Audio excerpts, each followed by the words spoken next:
To hook up your Notion workspace to Zapier, start by signing into your Zapier account and launching a fresh Zap. I'll show you exactly how to authenticate, pick your database, and get your first automation running. Open your browser, go to zapier.com and click Login up in the top right corner.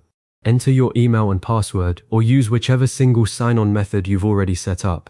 Wait a moment for the main dashboard to load. You'll know you're in the right place when you see a left sidebar with menu items like Zaps, Apps, and History.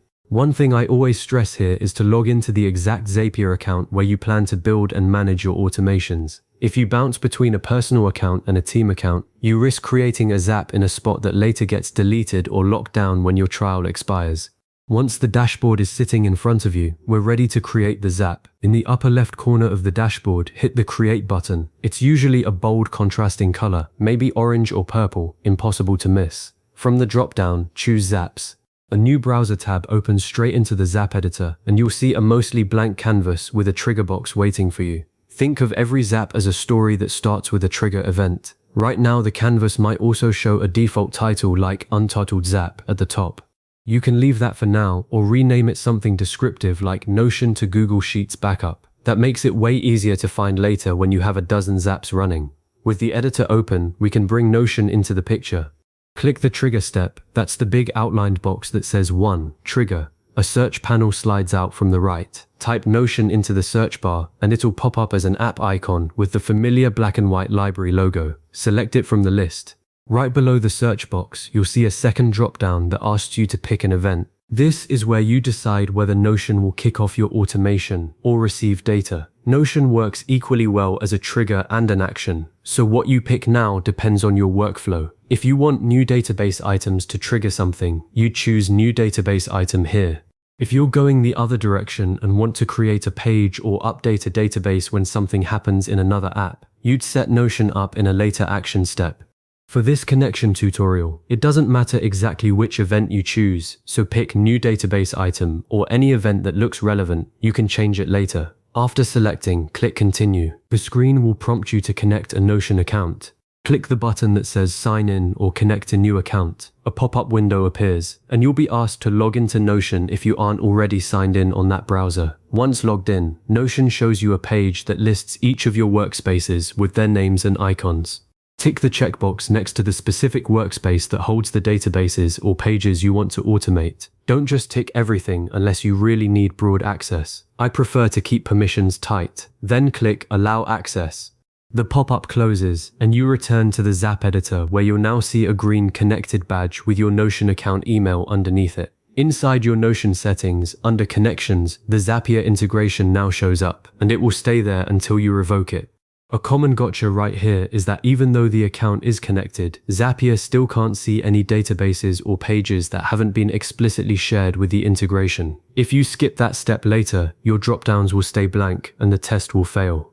I'll remind you again when we get there. Click Continue and you'll land on a test screen. Hit the large Test Trigger button. Zapier reaches out to Notion and tries to pull a sample record from the event you chose. If the connection is healthy, you'll see a green banner that says Test was successful, and possibly a snippet of sample data, like a JSON object representing a Notion page. If your selected database is brand new and has no items yet, don't panic if the test shows no records found. That's fine, the connection itself is verified and Zapier just had nothing to load. The important thing is that you don't get a red error. A red error at this stage almost always means the database or page you intend to use hasn't been shared with the Zapier integration. We'll fix that next anyway.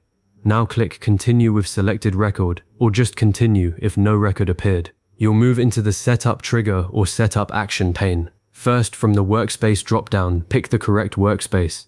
Then open the Database or Page dropdown. This is where the earlier sharing matters. If the dropdown is empty, pop over to Notion, open the database you want, click Share in the top right, then Invite, and type Zapier in the search box.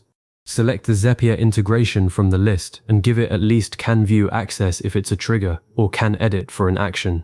Switch back to Zapier, click the refresh icon next to the dropdown, and your database should appear. Choose it. The remainder of the fields will depend on your event, but you'll typically see things like sort order, filter, or property mapping for actions. I always name my databases clearly, something like Lead Tracker Q2, because if you have 5 databases named Table, you'll tear your hair out in this dropdown. Once everything looks right, click Continue to land on the final step.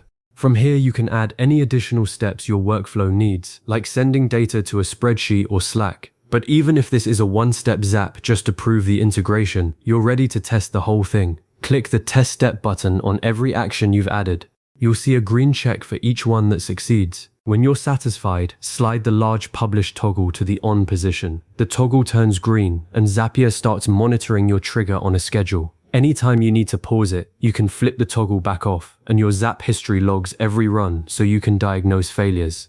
Before you rely on the Zap for production data, feed it a sample record through a manual test so you can see the end-to-end result in your connected apps. You can now connect Notion to Zapier and build automations that create pages, update databases, and sync information across your tools. Start with a simple 2-step Zap to get comfortable, and once it's running reliably, layer in filters and multiple actions.